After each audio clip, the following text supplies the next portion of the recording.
যুগাচার্য স্বামী বিবেকানন্দের ১৬৪তম জন্মোৎসব উদযাপন অনুষ্ঠান শুরু হলো বাঁকুড়া জয়রামবাটি রামকৃষ্ণ বিবেকানন্দ মিশন নরনারায়ণ মন্দিরে। আগামীকাল থেকে শুরু হয়েছে স্বামী বিবেকানন্দের জন্মোৎসব অনুষ্ঠান। আজ শনিবার ভোরে মঙ্গলারতি ও সকালে বর্ণাঢ্য শোভাযাত্রা ও বিশেষ প্রার্থনার মধ্য দিয়ে স্বামী বিবেকানন্দের ১৬৪তম জন্মোৎসব উদযাপনের অনুষ্ঠানের সূচনা হয়। জয়রামবাটি রামকৃষ্ণ বিবেকানন্দ মিশন সূত্রে জানানো হয়েছে, এদিন ৩ জন শিশুকে নারায়ণ জ্ঞানে পুজো করা হয়েছে। আজকে সারাদিন ব্যাপী ধর্মীয় মহাসভা চলবে ও পাশাপাশি আজকে দুপুরে ১০০ জনের অধীন গরিব অসহায় ব্যক্তিদের হাতে তুলে দেওয়া হবে শীতবস্ত্র। মিশনের টেলারিং বিভাগের ছাত্রীদের হাতে তুলে দেওয়া হবে সেলাই মেশিন। এছাড়াও মিশনের ইলেকট্রিক্যাল বিভাগের ছাত্রদের হাতে তুলে দেওয়া হবে বৈদ্যুতিক যন্ত্রপাতি। তাছাড়াও আন্তঃবিদ্যালয়ের অঙ্কন, আবৃত্তি, কুইজ প্রতিযোগিতায় সকল অংশগ্রহণকারী ছাত্রছাত্রীদের হাতে তুলে দেওয়া হবে পুরস্কার। স্বামী বিবেকানন্দের জন্মোৎসব উপলক্ষে জয়রামবাটি নরনারায়ণ মন্দিরে দুপুরে কয়েক হাজার ভক্তদের জন্য প্রসাদ বিতরণের ব্যবস্থা করা হয়েছে। এছাড়াও আজকে বিকালে থাকছে বাউল গান ও সন্ধ্যায় থাকছে যাত্রাপালা তরণী সেন বধ। এই যাত্রাপালার মধ্য দিয়ে স্বামী বিবেকানন্দের জন্মোৎসব অনুষ্ঠান শেষ হবে বলে জানান।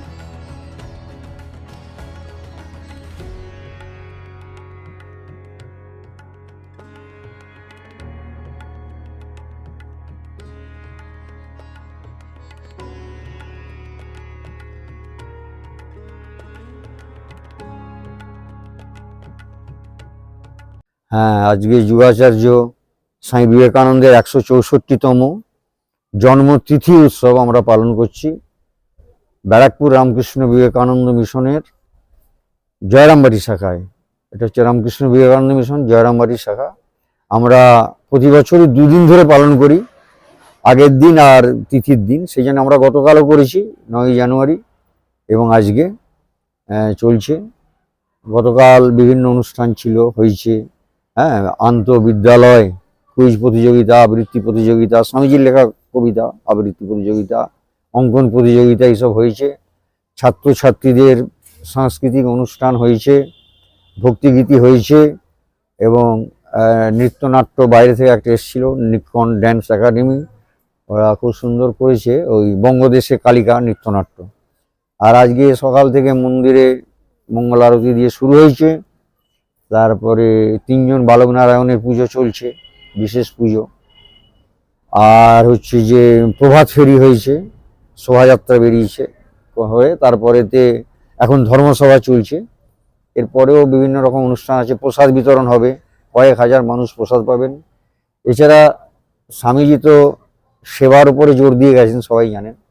সেই জন্য আমরা এই কম্বল এই শীতে আমরা দেবো। 100 জনের কাছাকাছি মানুষ পাবেন, বা তার বেশিও হবে, পরে হয়তো অনেকেই চেয়েছেন। তো যাই হোক, আর সেলাই মেশিন আমরা টেলারিং বিভাগের ছাত্রী যারা গরিব তাদের আমরা দেবো 10টা সেলাই মেশিন। আর হচ্ছে যে ওই ইলেকট্রিক্যাল ইকুইপমেন্টস ব্যাগে করে ভরে যারা ইলেকট্রিক্যালের ছাত্র আছে ভোকেশনালে এবং ITI-এ, তাদের আমরা দেবো যাতে স্বনির্ভর হতে পারে। আর পোশাক বিতরণের পরে বিকালে আছে বিভিন্ন প্রোগ্রাম, যেমন বাউল গান আছে, আর রাত্রে যাত্রা আছে তরণী সেন বধ। সকলকে আমি আহ্বান জানাচ্ছি, অনুষ্ঠান উপভোগ করুন। হ্যাঁ, এবং সকলের ওপরে স্বামীজির আশীর্বাদ বর্ষিত হোক, এই প্রার্থনা। স্বামী প্রবুদ্ধানন্দ,